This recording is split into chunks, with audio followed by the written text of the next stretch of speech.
nine, eight, seven, six, five, four, three, two, one.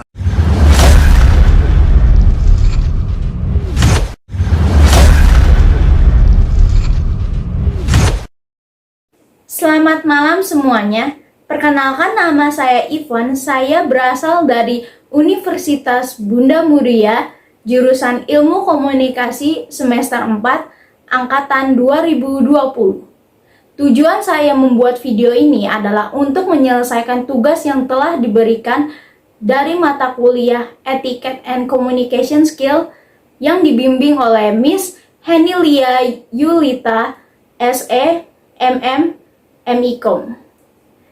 Dan sebelumnya saya ingin mengucapkan banyak terima kasih atas perhatiannya dan mohon maaf apabila ada kesalahan kata pada saat saya membawakan berita ini.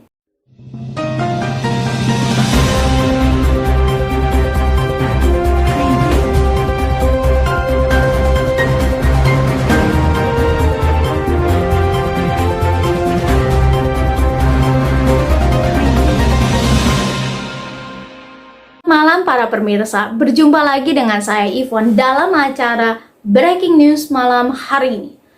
Melonjaknya kasus COVID-19 yang terus-menerus naik dalam 2 tahun akhir ini membuat kita harus belajar secara online di rumah.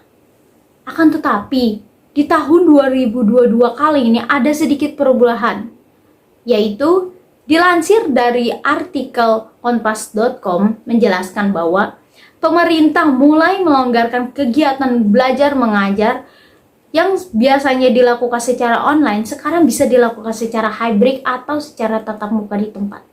Hal ini dikarenakan kasus COVID-19 yang terus menurun di Indonesia membuat pemerintah berpikir bahwa masyarakat harus bisa beradaptasi dengan pandemi saat ini. Kegiatan belajar mengajar secara tatap muka di tempat ini juga mengharuskan kita harus memenuhi 3 syarat, yaitu yang pertama, menggunakan masker, yang kedua, menjaga kebersihan, yang ketiga, menjaga jarak dengan orang lain minimal 1 meter. Terkait dengan berita yang telah saya jelaskan tadi di atas, saya telah melakukan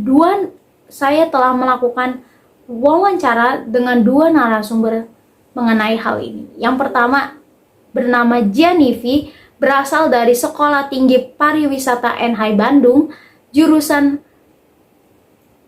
Divisi Perhotelan semester 1. Lalu narasumber saya yang kedua yang bernama Tresia, berasal dari Sekolah Tinggi Hukum Bandung, jurusan Hukum semester 4. Dan berikut ini adalah cuplikan videonya. Hai, selamat malam Jennifer, selamat malam Tere. Gimana nih kabar kalian hari ini? Malam juga, Ivon. Kabar baik. Hai, kabar baik, Ivon. Oh iya, sebelum kita mulai wawancara lebih lanjut, aku mau ngucapin banyak terima kasih kepada Kak Jen dan juga Kak Tere karena sudah mau bergabung ikut partisipasi dalam kegiatan wawancara hari ini. Baik, sama-sama, Ivon. Sama, Pon. Oh iya, Kak Tere, Kak Jen, sebelum kita mulai acara ini lebih lanjut, aku mau ngenalin sedikit nih tentang tema yang akan kita bawakan pada hari ini. Tema kali ini berjudul Pendidikan di Era Pandemi. Kalian berdua tahu kan, hampir 2 tahun ini tuh kita selalu belajarnya secara online, dan online. Kadang walaupun online itu ada sisi positif dan juga negatifnya. Tapi ada yang beda nih di tahun 2022 ini. Kira-kira ada yang tahu? Apa ya? Aku bingung. Oh iya, aku baru ingat. Ternyata di tahun 2022 ini, pemerintah mulai melonggarkan kegiatan belajar mengajar yang awalnya diadakan di rumah secara online menjadi tatap muka secara langsung di sekolah maupun di kampus. Tapi dengan syaratnya nih Kak, kita harus selalu menggunakan masker, menjaga kebersihan, dan tak lupa menjaga jarak minimal 1 meter dengan orang lain. Nah, untuk pertanyaannya nih, aku mau tanya, menurut kalian berdua, apakah kegiatan belajar mengajar sebaiknya dilakukan secara online saja di rumah, atau lebih baik dilakukan secara tatap muka sih, tapi menggunakan masker? Monggo silakan dijawab. Baik, aku mau jawab duluan ya. Jadi kalau aku sih prefer belajar offline di kampus karena aku bisa ketemu sama teman-teman kuliah, terus bisa saling bertukar cerita, terus bagi pengalaman dan lebih asik aja sih kalau belajar offline tuh. Kalau menurut aku sendiri, aku lebih suka di saat pembelajaran online. Soalnya pertama itu praktis, terus yang kedua itu kita jadi lebih hemat di biaya transportasi. Jadi kita nggak usah pergi ke kampus. Seperti itu sih, Pon. Wah, ternyata ada banyak banget ya perbedaannya kalau kajian lebih suka kita belajar secara tatap muka di kampus tapi harus menggunakan masker, sedangkan kalau KTR lebih suka belajar secara online di rumah. Tapi aku bingung nih Kak, menurut kalian berdua, baik itu belajar secara tatap muka di kampus atau belajar secara online di rumah, kira-kira sering ngalamin gangguan nggak sih atau sama sekali nggak ngalamin gangguan?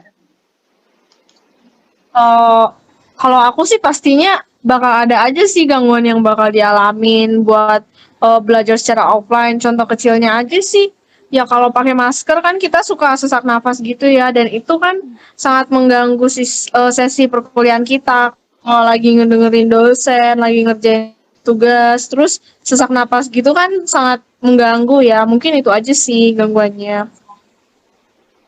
Kalau dari aku sendiri, kalau gangguan saat online itu ya pertama karena situasi cuaca, mungkin karena hujan atau petir jadi sinyalnya kurang bagus saat mendengarkan pembelajaran dosen. Yang kedua itu menguras cukup banyak kuota. Walaupun mungkin kita tahu sendiri ya kalau misalnya perkuliahan diberikan distribusi kuota tapi masih sangat minim buat saya pribadi sih.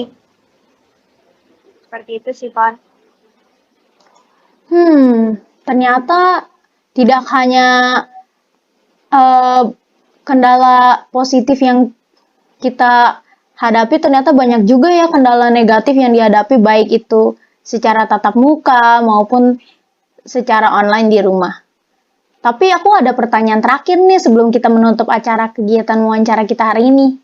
Menurut Kak Jian dan juga Kak Tere, apakah sebaiknya kegiatan belajar mengajar di kampus secara tatap muka menggunakan masker lebih baik dilakukan saja atau lebih baik nggak usah dilakukan aja? Monggo silakan dijawab. Kalau menurut aku sendiri sih ya pastinya aku milih belajar offline sih. Belajar offline tetap dilakukan gitu karena ya menyenangkan dan juga benefitnya tuh bisa meningkatkan minat belajar kita di tempat kuliah dan nggak ngebosenin aja sih karena selalu belajar online di rumah. Kalau menurut pendapat aku itu balik lagi ke pribadi masing-masing. Apakah siap untuk online ataupun offline. Seperti Ternyata banyak juga ya pendapat dari kajian dan juga Kak yang bisa kalau kita pelajari, baik itu belajar secara tatap muka di kampus maupun belajar secara online di rumah. Nah, sebelum kita menutup acara ini lagi, kira-kira ada pesan terakhir dari kajian dan juga Kak untuk para penonton sekalian? kalau dari aku pesannya buat kita semua itu jangan lupa untuk vaksin pertama, kedua, dan booster.